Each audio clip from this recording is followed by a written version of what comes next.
Hello, welcome back to Fist Entertainment for my review of 1995's Goldeneye, which is part of the James Bond collection on Blu-ray.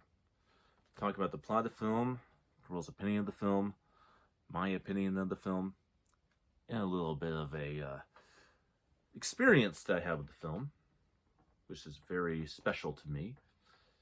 And talk about the Blu-ray quality of the film, the audio and video, the experience of watching the movie, and give the film a ranking. When a powerful satellite system falls into the hands of Alex Trevelyan, aka Agent 006, a former ally turned enemy, only James Bond, played for the first time by Pierce Brosnan, can save the world from an awesome space weapon that in one short pulse could destroy the Earth.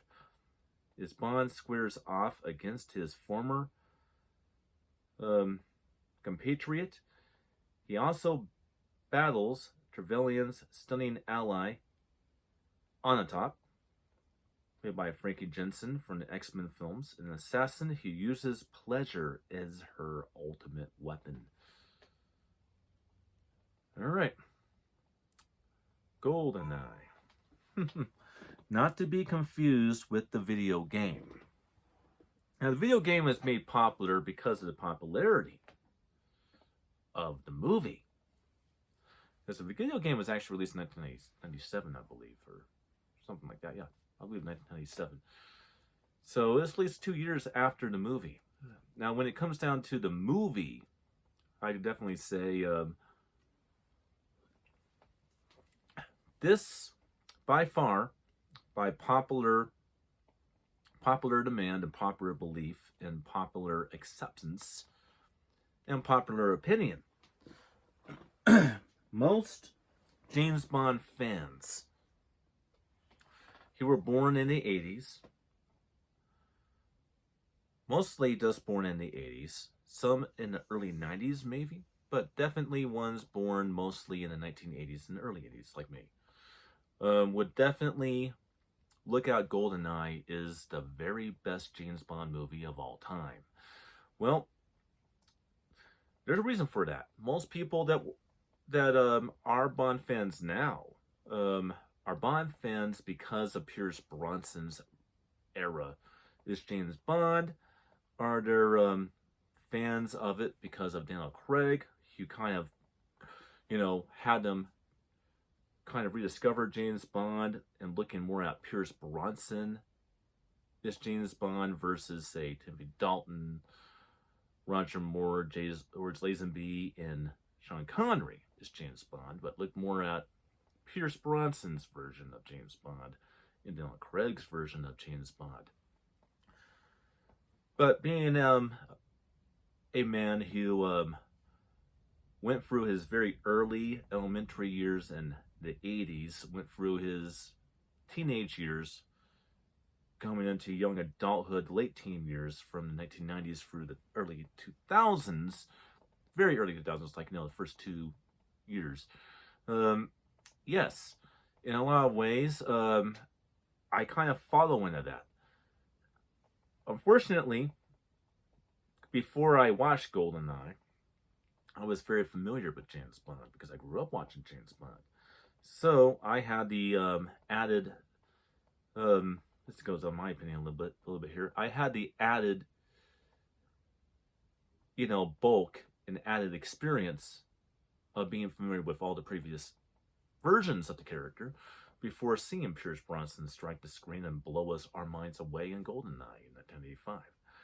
Now, 1985's Goldeneye will actually always have a very personal relationship with me because it's actually the very first James Bond movie that I went to the theaters to watch. And it started a very big tradition. A tradition that did stop with the last 3 James Bond films, unfortunately. But it was a tradition for me and my mom to actually go. It's like a big celebration, like something that we could do together from when I was, basically 12 years old, being a 12-year-old, watching this movie. Now, this film, as well as No Time to Die, Spectre, and Skyfall, shares one common thread. I watched this movie by myself. Now, when it comes to Spectre, I didn't watch Spectre by myself. I did watch Spectre with a previous dame that I was dating at the time.